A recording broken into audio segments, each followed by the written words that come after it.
చేసేవాడు కాదు. ఆయన ప్రార్థన ఆలకించే చేస్తాడంటే మన పట్ల ఆశ్చర్యమైన కార్యాలు కదండి, ఆశ్చర్యమైన కార్యాలు దేవుడు చేస్తాడు, కంపల్సరీ దేవుడు చేస్తాడు. కాబట్టి ఈ సమాజంలో ఉన్న ప్రత్యేకత ఏంటంటే ప్రతి ఒక్కరిని ప్రేమించి వాళ్ళకు ఒక వేదిక మీద నిలబెట్టి మనం బలపరిచే కృపే, ఆ ప్రేమే దేవుడు మన అంటే ఆ GPS లో మన ఇమానుయేల్ గారు కానీ ప్రేమ్ కుమార్ గారి దేవుడు సమృద్ధి అయిన ప్రేమను పంచాడు. దేవుడు ఇంకా వాళ్ళని ఆశీర్వదించును గాక.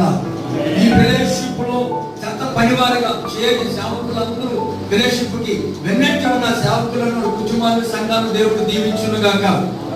ప్రతి సేవకుడు నాకు ఎవరు లేదని బాధపడకుండా GPS మాకు ఉంది అనగా అనే ధైర్యంతో దేవుడు వారిని ఆశీర్వదించును గాక. అలాగే ఈ కూడికను కూడా దేవుడు దీవించి దైవ ఆస్తులను నిలబెట్టి దేవుడు మాట్లాడి వారిని అభివృద్ధి పరిచి బలపరిచి ఆశీర్వదించును గాక. చిన్న మాట ఏంటంటే ఈ